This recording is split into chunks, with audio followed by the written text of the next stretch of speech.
오늘 이 시간에는 여섯 번째 질문, 순교자들의 영혼은 하늘에 올라가 있을까요? 라는 질문입니다. 이 영혼 불멸설을 믿는 분들이 가장 많이 이용하는 성경절 중에 하나가 바로 지금 우리가 살펴볼 이 문제입니다. 그 말씀이 요한계시록 6장에 나옵니다. 요한계시록 6장 9절부터 10절입니다. 여러분들 이 말씀도 익히 아시는 분들이 계실 것입니다. 이것은 일곱 인의 예언에서 다섯째 인이 떼질 때 나오는 그 장면인데, 요한계시록 6장 9절부터 10절입니다. 다섯째 인을 떼실 때 내가 보니 하나님의 말씀과 저희의 가진 증거를 인하여 죽임을 당한 영혼들이 제단 아래 있어 큰 소리로 가로되 거룩하고 참되신 제주자여, 땅에 거하는 자들을 심판하여 우리 피를 신원하여 주지 아니하시기를 어느 때까지 하시려 하나이까 하는 얘기죠. 많은 분들이 이 성경절을 지적하면서 뭐라고 얘기합니까? 죽임을 당한 순교자들의 영혼이 하늘에 가서 지금 외치고 있다, 탄원하고 있다라고 얘기를 하죠. 정말 그럴까요? 이 성경절의 오해가 깊기 때문에 제가 이 성경절만 따로 떼어서 오늘 이 시간에 좀 말씀드리는 것입니다. 이 성경절은 계시록의 예언이죠. 어떤 시대의 장면을 말하고 있습니까? 이것은 일곱 인 예언에서 다섯째 인이 떼어지는 그 장면입니다. 중세기 종교 암흑기 동안, 다시 말해서 중세기 1000년 이상 동안 죽임을 당했던 그 순교자들의 영혼이 하나님을 향해 부르짖는 것처럼 지금 여기 묘사되어 있는 것입니다. 자, 그래서 우리가 이 말씀의 의미를 알려면은 중세기 암흑기 동안 어떤 일이 벌어졌는지 기본적으로 이해하고 있는 것이 필요하다는 것입니다.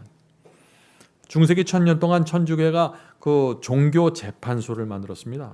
그래서 수많은 성도들을 이단이라는 죄목하에 천주교의 교리와 다르게 믿는 성도들을 종교 재판소에서 다뤄서 죽음으로 이제 몰고 갔죠. 그래서 천주교가 정한 그 교리들을 따르지 않고 성경 말씀이 있는 그대로 믿는다는 이유 때문에 얼마나 많은 성도들이 죽었어요? 5천만 명 내지 8천만 명이 죽었던 것입니다. 이단으로 정죄받고 죽은 것이죠. 얼마나 오랜 기간 동안이요? 1000년 동안의 기간 동안에. 자, 그렇다면은 그 기간 동안에 이 죽임을 당한 영혼들이 지금 제단 아래 있어서 언제까지 이렇게 우리가 죽임을 당하고 우리 피를 신원하여 주셔야 되는데 언제까지 우리가 이 고통 속에 있어야 됩니까? 하나님, 어느 때까지입니까? 라고 이제 소리를 치는 이 장면이다 하는 것입니다. 자, 그래서 죽임을 당한 영혼들이 제단 아래에 있다 하는 요 표현이 중요한 것입니다. 요 표현을 지금 우리가 어떤 뜻으로 받아들여야 되나 그런 말이죠. 그런데 우리가 이 질문을 생각하기 전에 한 가지 또 제가 여러분에게 말씀드리려고 하는 것은 이런 문제입니다. 자, 지금 이 말씀이 수천만 명의 순교자 영혼들이 실제로 하늘 제단 앞에 모여서 하나님께 억울하다고 소리치고 탄원하는 겁니까? 아니면 중세기 죽임을 당한 이 순교자들의 억울함을 은유와 상징으로 표현하는 것입니까? 하는 질문을 생각해 보아야 된다는 것입니다. 다시 말해서 이 말씀은 하늘에서 일어나고 있는 지금 현재 실제 상황입니까? 아니면 은유와 상징적인 표현입니까? 라는 질문을 하는 것이죠. 제가 먼저 좀 결론적으로 말씀드리면은 부자와 거지 나사로에서 있었던 그런 문제가 여기서 다시 비슷하게 또 반복이 되는 거예요. 이것을 비유로 받아야 될지 상징으로 봐야 될지 실제로 받아야 될지 구분을 해야 된다는 것입니다. 많은 사람들이 이 말씀을 하늘에서 실제로 일어나는 장면으로 생각하죠. 죽은 성도들의 영혼들이 죽어서 영혼들이 빠져나가서 하늘 제단 앞에 수천만 명씩 5천만 내지 8천만 명이 죽었으니까 수천만 명씩 모여서 날마다 소리치고 외치는 장면으로 해석하는 것이죠. 왜 그렇게 해석할까요? 사람이 죽으면 곧바로 연기처럼 빠져나가서 그 혼이 빠져나가서 천국에 간다고 믿고 있기 때문에 이 장면을 그렇게 딱 연결시켜서 이제 해석을 하는 것입니다. 자, 그런데 우리는 이 사도 요한이 중세기 순교자들의 영혼이 제단 아래에 있다라고 표현했어요. 그냥 하늘 천국에 있습니다. 그들이 천국에서 탄원합니다. 이렇게 말하지 않고 제단 아래에서 있다고 그랬어요. 왜 제단일까요? 이 제단은 어디에 나오는 제단이에요? 이 제단은 성소 뜰에 있는 번제단을 말하는 것입니다. 여기서 제단인 건 번제단이에요. 구약시대 성소의 번제단 앞에 날마다 수많은 양들이 희생제물로 바쳐서 피를 흘렸죠. 예? 죄를 질 때마다 사람들이 양을 끌고 가서 죽였습니다. 그래서 희생제물로 바쳐지는 그 죽임을 당하는 그런 희생제물의 피가 번제단에 흘려졌던 것입니다. 사도 요한이 구약시대 그 성소의 번제단의 그런 모습을 이용해서 중세기 순교자들이 수많은 희생을 당한 그 내용을 지금 설명하는 것입니다. 그래서 죽임을 당한 영혼들이 제단 아래 있다라고 표현하는 것이죠. 이제 이것을 실제로 번제단에 모여서 죽임을 당하고 이 중세기 순교자들이 실제로 번제단 아래서 죽임을 당한 것이 아니잖아요. 이 땅에서 죽임을 당한 것이지 이 유럽에서 골짜기에 들어가서 알프스나 그런 골짜기에 들어가서 계곡에 들어가서 죽임을 당하는 것입니다.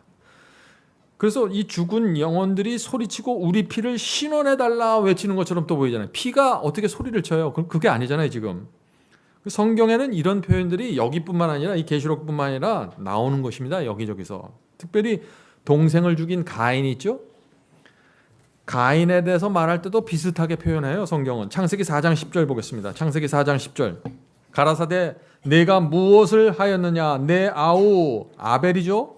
내 아우 아벨의 핏소리가 땅에서부터 내게 호소하였느니라. 지금 이 말씀도 실제로 아벨의 피가 땅에서 하나님께 막 호소하고 소리치는 게 아니잖아요. 아벨의 억울한 순교의 죽음을 이렇게 상징적으로 은유적으로 표현한 것이죠. 그래서 죽임을 당한 영혼들이 제단 아래 있어 큰 소리로 외쳐 가로되, 이런 표현들은 하늘에서 벌어지고 있는 실제 상황이라고 보면 안 되는 것입니다. 은유적이고 상징적인 표현이죠. 자, 이렇게 해석해야 되는 또 하나의 이유가 있어요. 그것이 무엇일까요? 죽은 자는 아무도 모른다고 성경은 계속해서 말하고 있잖아요. 죽은 자는 아무것도 모른다고 지금 여기저기서 말하고 있는데 죽은 순교자들이 하늘에 가서 외치고 있고 탄원하고 있다, 피가 외치고 있다 하니까 이게 벌써 안 맞는 거예요. 이게. 자, 그 말씀 잠깐 볼까요? 전도서 9장 5절입니다. 전도서 9장 5절. 무릇 산 자는 죽을 줄을 알되 죽은 자는 아무것도 모르고. 죽은 자가 뭐 지옥에 가 있든지 천국에 가 있든지 어디 무덤 속에 있든지 불문하고 일단 아무것도 모르는 거예요. 시편 6장 5절. 사망 중에 주를 기억함이 없사오니. 아무리 이 땅에 살다가 예수님 잘 믿어도 일단 사망하면 아무것도 모르기 때문에 주님도 기억하지 못해요. 아무것도 모르기 때문에. 그 호흡이 끊어지면 죽는다는 얘기죠. 그 호흡이 끊어지면 흙으로 돌아가서 당일에 그 죽는 그날에 그 도모가 계획입니다. 플랜이 소멸하리로다. 그래서 죽은 자는 아무것도 못하고 기억도 못하고 계획도 세우지 못한다고 성경은 말하고 있는데 지금 여기서는 어떻게 돼요? 요한계시록 5째 인에서는 죽임을 당한 영혼들이 제단 아래에 있어 큰 소리로 외친다고 지금 말하고 있기 때문에 성경에 나온 다른 성경절들하고 벌써 안 맞잖아요. 그리고 창조 공식에 의해서 사람이 죽으면은 혼이 올라가는 게 아니라 생명의 호흡이 올라가는 거죠. 그래서 그런 모든 것들하고 벌써 이 요한계시록에 나오는 이 말씀이 맞지가 않는 거예요. 그래서 이것을 실제로 해석하면 안 된다는 것입니다. 그런 의미에서. 그래서 감리교회의 주석가인 아담 클락 박사도 제단 아래에 있는 영혼들에 대해서 이렇게 설명한 것입니다. 요한은 상징적인 계시 가운데 제단을 보았다. 제단 아래에 있는 영혼들은 하나님의 말씀 때문에 순교를 당한 성도들로서 우상 숭배와 미신적인 거짓 가르침들 때문에 희생당한 자들을 표상한다. 그것은 상징적으로 표현한다는 얘기예요. 왜냐하면 이 제단은 이 땅에 있는 제단을 말하는 것이 하늘에 있는 제단을 말하는 것이 아니기 때문에 이 땅을 제단으로 봤어요. 성소 뜰의 제단으로 본 것이에요. 지금 표현을. 그래서 이 제단에서 그 전부 자기의 목숨을 던져서 하나님께 충성을 바치고 피를 흘려서 죽어간 성도들을 말해서 지금 이렇게 해석했다 하는 것이 이 감리교회 주석가의 설명입니다. 성도 여러분, 이 중세기 순교자의 죽음에 나오는 이 다섯째 인에 나오는 그 예언 전체가 상징과 은유로 기록되어 있어요. 여러분들 잘 아시잖아요. 요한계시록이 상징과 은유적인 표현으로 다 기록되어 있다는 것을. 그런데 이 순교자의 부분만 딱 떼어내갖고 이것을 실제 장면으로 또 해석하면 안 되는 것이죠. 첫째 인부터 일곱째 인까지 지금 흘러가고 있는데 이 다섯째 인에 들어가서만 실제로 딱 해석을 해버린단 말이에요. 합당하지 않다는 것이죠. 또 한 가지 더 문제가 있습니다. 만일 순교자들의 성도들의 영혼이 오늘날 기독교에서 믿는 것처럼 순교자들이 죽었을 때 그 영혼이 하늘로 연기처럼 싹 빠져서 올라가서 그 안에서 수천만 명이 제단 앞에 모여서 다 외치고 탄원하는 것이라면은 연기 같은 그 영혼들이 어떻게 흰 두루마리를 입을 수 있어요? 네, 여러분들 생각해 보세요. 이건 잘 연기 같은 존재들이에요. 여러분처럼 팔다리를 갖고 있는 존재들이 아닙니다. 영혼이 연기처럼 빠져나갔기 때문에. 그래서 계시록 6장 10절부터 11절 보면 이런 말씀이 있는 거예요. 계속해서 이어지는 말씀입니다. 우리 피를 신원하여 주시지 않으기를 어느 때까지 하시려나이까 하니 각각 저희에게 흰 두루마기를 주시니. 자, 그래서 연기 같은 존재들한테 흰 두루마기를 준다는 거예요. 두루마기를 입으려면 어깨도 있고 팔이 있어야 되는데, 몸이 있어야 되는데 벌써 안 맞죠? 11절에 또 중요한 말씀이 이어집니다. 11절입니다. 각각 저에게 흰 두루마기를 주시며 가라사대 아직 잠시 동안 쉬되.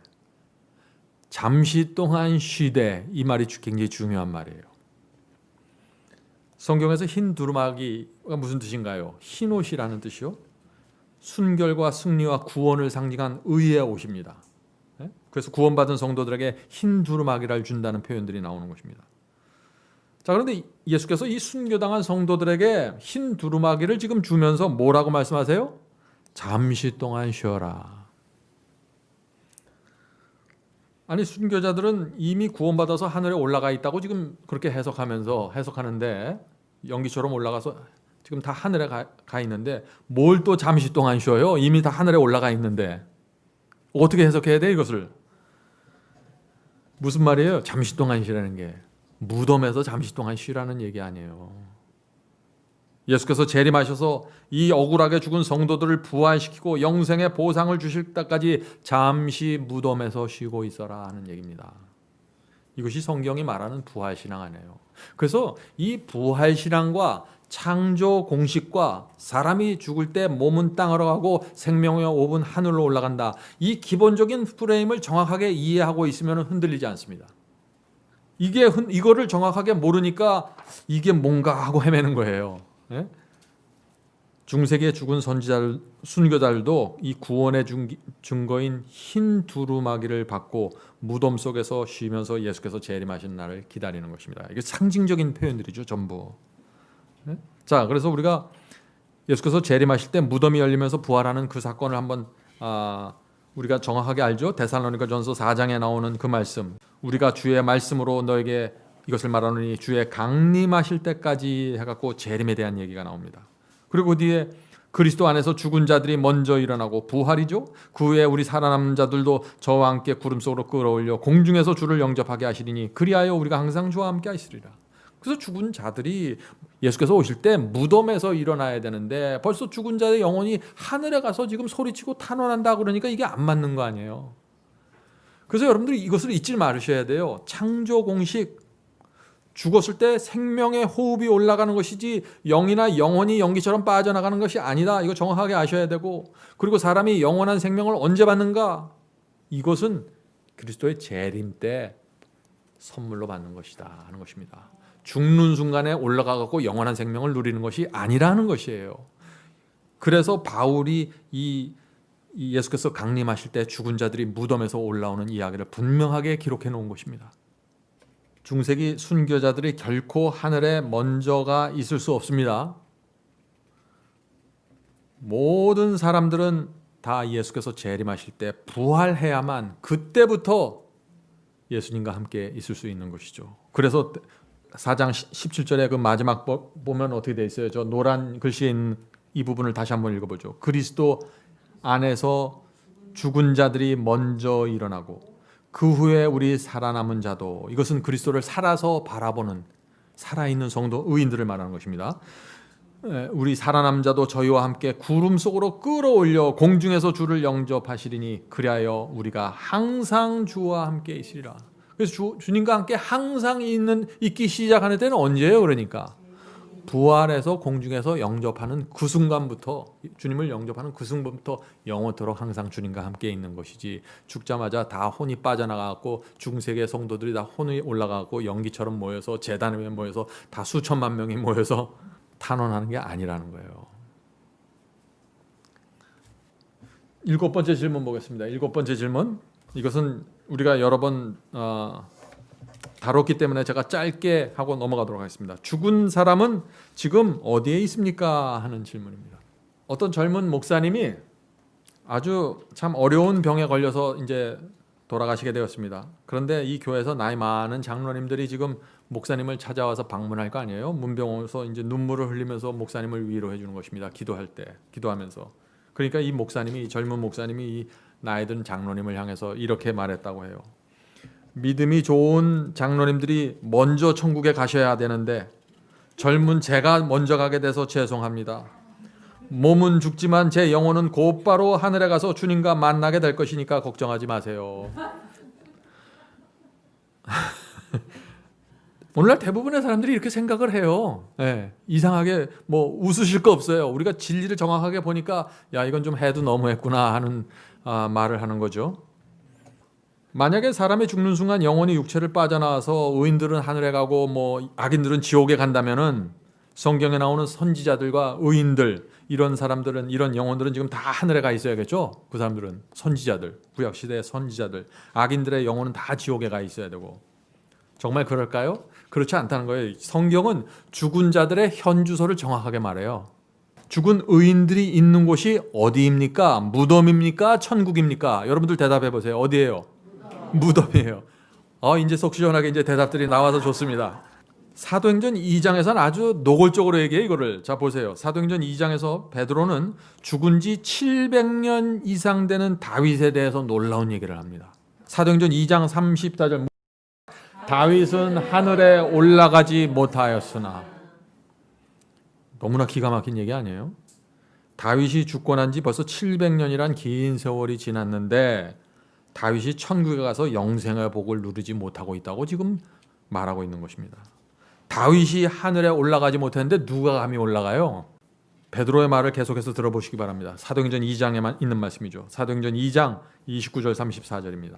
형제들아, 내가 조상 다윗에 대하여 담대히 말할 수 있노니 다윗이 죽어 장사되어 그 묘가 오늘까지 우리 중에 있도다. 다윗은 하늘에 올라가지 못하였으나. 그러니까 다윗은 어디에 있다는 얘기예요? 지금 우리 중에 있는 이 묘지 안에 있다는 얘기예요. 생명의 호흡은 그것을 주신 하나님께 올라갔지만 몸은 묘지 안에서 남아서 썩어서 부패해서 흙이 되었다. 다윗과 같은 위대한 의인도 하늘에 올라가지 못했는데 다윗보다 먼저 하늘에 올라갈 사람이 어디 있어요? 근데 오늘날 신문에 부고를 보고 교회에서 부고 보면 다 어떻게 돼 있어요? 아무개 성도님 지난주에 하늘로 수호천하셨습니다. 다윗보다 먼저 올라갔다는 얘기 아니에요, 이거는. 영혼 불멸설을 믿는 분들이 참 받아들이기 힘든 이야기입니다, 이 이야기가. 그런데 사도 베드로가 말하는 이 진실을 받아들이셔야 돼요. 하나님께서 그토록 사랑하던 다윗도 죽은 지 700년이 지났는데 무덤 속에서 쉬고 있다 하는 것입니다. 그렇다면 다른 의인들은 어디 있을까요? 다윗처럼 그들도 무덤 속에서 쉬면서 예수께서 재림하시는 그 부활의 아침을 기다린다 하는 것입니다. 자, 그래서 사도 바울이 죽은 의인들의 현주소를 또 이렇게 말합니다. 히브리서 11장 13절입니다. 히브리서 11장 13절. 히브리서 11장이 무슨 장이죠? 믿음장이에요. 믿음장. 믿음의 조상들이 거기 쫙 리스트가 나오잖아요. 그래서 히브리서 11장 13절. 이 사람들은 뭐예요? 히브리서 11장에 나오는 믿음의 조상들의 이름을 얘기하는 거예요. 아벨, 아브라함에서 쭉 나오죠. 이 사람들은 다 믿음을 따라 죽었으며 약속을 받지 못하였을 때. 자, 믿음의 조상들이 죽었는데 약속을 받지 못했다는 거예요. 이것이 무슨 뜻입니까? 약속을 받지 못하였을 때 그것들을 멀리서 보고 환영하며 또 이 땅에서는 외국인과 나그네로 증거하였을 때. 이 믿음의 조상들이 믿음을 지키면서 이 세상에서 충성스럽게 살았습니다. 그런데 죽었어요. 그리스도의 재림을 보지 못하고 다 죽어서 무덤 속에 있어요. 그런데 이것을 멀리서 보았다는 것입니다. 자신들이 부활할 그날을 멀리서 봤고 예수께서 재림하시는 것을 멀리서 지켜봤지만 땅에서는 외국인과 나그네로 살아갔다는 것입니다. 바울이 이 믿음의 조상 아벨, 에녹, 아브라함, 이삭, 야곱 등을 열거하면서 그들도 아직 약속을 받지 못했다 하는 이 말씀을 오늘날 기독교인들이 이해를 잘 못해요. 어떻게 그런 엄청난 신앙을 가진 사람들이 약속을 받지 못했다. 이게 뭔 얘기예요? 믿음의 조상들이 그리스도의 재림 때 받게 될 그 부활의 약속을 기다리고 있다 하는 것입니다. 약속이 성취되는 그날을 기다리고 있다. 그것을 약속을 받지 못했다라고 지금 표현하는 것이에요. 여러분들이 이해하시겠습니까? 예. 자, 근데 여기서 많은 분들이 하는 질문이 있어요. 의인들이 성도들이 무덤 속에서 기다린다고 했는데 지금 그것이 무슨 뜻입니까? 정확하게 이런 얘기를 하는 거예요. 무덤 속에서 어떻게 들어가서 무덤 속에서 그냥 이렇게 쭈그리고 앉아서 기다리는 거냐? 무덤에서 기다린다는 것은 제가 계속해서 말씀드리잖아요. 몸은 썩어서 부패돼서 흙으로 돌아가고 생명은 그것을 주신 하나님께로 돌아간다. 이것이 무덤 속에서 기다린다는 의미입니다. 이해하시겠습니까? 예. 그래서 요한복음 11장 23절 24절에 오늘 우리가 본 것처럼 예수께서 가라사대 내 오라비가 다시 살리라 마르다가 가라되 마지막 날 부활에는 다시 살 줄을 내가 아나이다. 약속을 받지 못하고 다 죽어가는 것이에요. 아무리 위대한 그리스도인들도 심지어 다윗도 무슨 약속을 받지 못했어요? 부활의 약속을 받지 못하고 있는 거예요. 그 약속을 그러면 언제 받아요? 예수께서 재림하실 때 그 약속을 받는다는 것입니다. 약속이 성취된다는 것이죠. 요한계시록 22장 11절에도 똑같은 말씀이 나옵니다. 보라 내가 속히 오리니 내가 줄 상이 내게 있어 각 사람에게 그의 일한 대로 갚아주리라. 그래서 각 사람의 일한 대로 상을 주는데 보상을 주는데 영생의 상을 주는데 언제요? 다 미래로 설명하고 있는 거예요. 사람이 죽으면 곧바로 가서 상 받는 거 아니에요. 미래 예수께서 재림하신 그날의 상을 바라보는 것입니다. 그래서 부활을 말하거나 앞으로 내게 줄 상이 있다 하는 이런 말할 때 영어 성경에 보면 다 미래 시제로 표현되어 있어요. 이것이 사람이 죽는 순간에 혼이 빠져서 올라가서 다 상을 받고 형벌을 받으면 어떻게 돼요? 시제가 과거나 현재로 표현해야죠. 그렇게 표현하지는 않습니다. 한국말 성경도 마찬가지입니다. 이것은. 자, 우리가 의인들의 죽음과 부활에 대해서 배웠죠? 그러면 죽은 악인들은 어디에 가냐인 겁니다. 악인들은 있는 곳이 어디입니까? 무덤 속입니까? 지옥불입니까? 100점입니다. 예? 악인들이 죽었을 때 영혼이 즉시로 몸을 뻗어나가 지옥의 유황불 속에 들어가서 형벌을 받는다라고 생각하는 사람들이 너무나 많이 있죠. 이 질문에 대해서 예수께서 어떻게 대답하는지 잘 보세요. 이거 굉장히 중요한 문제입니다. 마가복음 9장 43절입니다. 이 악인들이 지금 어디에 있냐 하는 것을 밝혀주는 중요한 성경절 중에 하나예요. 마가복음 9장 43절. 만일 내 손이 범죄하거든 찍어버리라. 불구자로 영생에 들어가는 것이 두 손을 가지고 지옥에 꺼지지 않는 불에 들어가는 것보다 나으리라. 자, 여기서 예수께서 악인의 혼이 빠져나가서 지옥불에 들어간다고 그랬어요. 지금 여기서 아니에요. 두 손을 가지고 지옥에 들어간다. 두 손을 가진 몸이 지옥에 간다고 지금 예수께서 표현하시는 것입니다. 꺼지지 않는 지옥불의 뜻은 제가 지난 시간에 설명해 드렸죠. 이게 무슨 의미라는 거? 여기서 넘어가도록 하겠습니다. 그래서 마태복음 5장에도 보면은요, 예수께서 온 몸이 지옥불에 던져진다 그랬어요. 자, 마태복음 5장 30절 보죠. 마태복음 5장 30절. 온 몸이 지옥에 던지우지 않는 것이 유익하니라.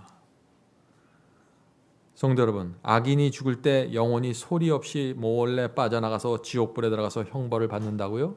예수님은 전혀 그렇게 말하고 있지 않는 것입니다. 온몸이 지옥불에 들어갈 수 있으니까 조심하라고 지금 경고하시는 것이죠. 그러므로 우리가 이런 결론을 내릴 수 있다는 것입니다. 의인이 부활해서 몸을 가지고 영광스럽게 변화된 그 몸을 가지고 천국에 가는 것처럼 악인들도 부활해서 몸으로 형벌을 받게 된다라고 우리가 결론 내릴 수 있다는 것입니다. 분명한가요? 네. 만일 악인이 죽어서 곧바로 지옥불에 떨어지는데 지금 여기 예수께서 말씀하시기를 온몸을 가지고 지옥불에 들어간다고 했으니까 만약 악인들이 죽어서 곧바로 몸을 가지고 지옥불에 들어간다면은 악인들의 무덤은 어떻다는 얘기예요? 악인들의 무덤은 예? 비어 있다는 것이에요. 그래서 비어 있는 무덤이라는 표현이 나오는 것입니다. 악인들이 혼이 빠져나가서 지옥불에 떨어진다고 다들 얘기하잖아요, 지금. 근데 예수님은 두 손을 가진 몸이 지옥에 간다 그랬고 너희가 온몸이 지옥에 던져지지 않도록 조심하라 그랬고 그래서 지옥의 형벌은 몸으로 받는 것이에요. 예? 그런데 지금 이 몸을 갖고 지옥불에 지금 떨어진다고 하면은 어떻게 돼요? 무덤은 비어있게 된다는 것입니다. 말이 안 된다는 것이죠, 한마디로. 그래서 이 성경은 악인의 부활을 말하고 있는 것입니다. 이것도 미래다 놓고 얘기하는 것이에요. 악인의 부활도. 사도행전 24장 15절 보겠습니다. 사도행전 24장 15절. 저희의 기다리는 바 하나님께 향한 소망을 나도 가졌으니 곧 의인과 악인의 부활이 있으리라 함이라. 의인만 부활하는 거 아니에요. 악인도 부활합니다. 그것이 성경이 말하는 것입니다. 왜 악인도 부활해야 될까요? 몸으로 형벌을 받아야 되니까 악인도 부활을 하는 것입니다.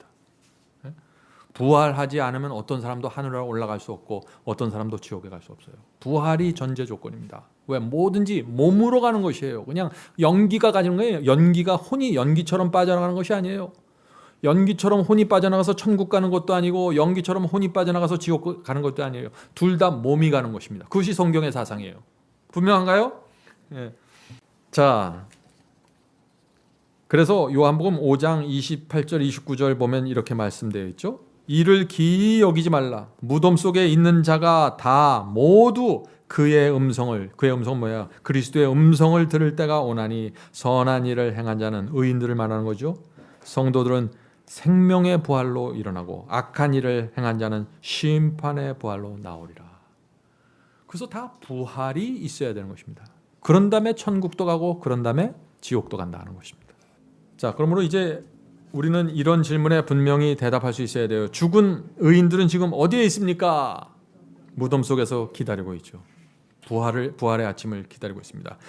몸은 흙으로 돌아갔고 생명은 그것을 주신 하나님께서 맡아주고 계시는 것입니다. 언제까지? 예수께서 재림하시는 그날까지. 재림 때가 되면 모든 의인들은 생명의 부활로 일어나게 된다는 것이죠. 그래서 모든 죽은 자들이 완전한 무의식 세계 속에서 잠을 자는 것입니다. 자신의 운명을 결정하는 최종 선고를 듣기 위해서 일어나게 될 것입니다. 모든 사람들이. 그들이 1000년 전에 잠들었든지 예수께서 재림하시기 직전 하루 전에 잠들었든지 그들의 부활할 때는 어떻게 해요? 0.01초도 안 되는 찰나의 순간처럼 느끼면서 일어나게 될 것입니다. 왜? 완전한 무의식. 생명의 호흡은 하나님께 돌아가 있고 몸은 흙이 돼서 사라져 있는 거, 존재하지 않은 상태예요. 그래서 그러다가 이제 심판을 위해서 영원한 보상을 위해서 일어나게 된다는 것입니다. 성도 여러분, 이렇게 진리가 분명해지면은요, 하나님을 따라갈 때 우리의 마음도 분명해지게 되는 것입니다. 이 수많은 성도들이 이 부활 신앙을 정확하게 갖고 있었기 때문에 순교의 길을 두려움 없이 걸어갔던 것입니다. 앞으로 짐승의 표 환란이 오죠. 이 진리가 분명해져 있어야 되는 것이에요. 그래야 두려움 없이 그것을 모두 건너뛰고 진리를 붙잡고 충성스럽게 살아간다는 것입니다. 어려운 병에 걸려서도 이 부활의 신앙을 정확하게 이해하고 있는 사람들은, 이 진리를 정확하게 마음속에 붙잡고 있는 분들은 그 어려운 침상 속에서도 영혼의 심령의 평안을 갖고 투병을 할 수 있는 것이죠. 진리는 굉장히 중요한 것입니다. 하늘에 계신 아버지, 의인과 악인의 죽음, 그리고 그 사후의 세계, 그리고 하나님께서 우리의 죽음과 구원과 형벌을 어떻게 준비하고 예비하고 계신지 알게 해주셔서 감사합니다. 하나님께서 마련하신 이 완전한 계획 속에서 저희가 살 수 있도록 도와주시고 어떠한 미혹도 저희의 신앙 속에 들어오지 않도록 지켜주시옵소서. 부활이라는 위대한 사건과 영원한 생명을 놓고 우리를 기다리시는 하나님을 바라보면서 이 세상을 외국인과 나그네로 살 수 있도록 도와주시옵소서. 이 모든 말씀 예수님의 이름으로 간절히 기도드립니다.